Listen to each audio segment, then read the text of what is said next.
Good day everyone. Mag-test lang tayo ng unit na binili ni Sir from Capiz. Ang binili niya is VG34 Force. So ito siya.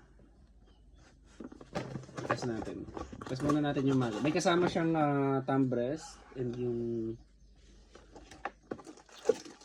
yung pin. So ito yung pin. Check natin yung unit for yung magazine, baka may leak. Okay, wala siyang leak. Maglagay tayo ng 5 BBs. Okay. Ito yung unit. Sa mga naghahanap, meron din po tayong black version nito.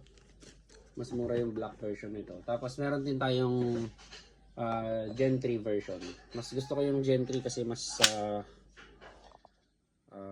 kamukha ng tunay. So yung BBs for Sir of Capiz VG34 4th edition. Firing. Okay. So wala nang BBs. Thank you very much, Sir of Capiz.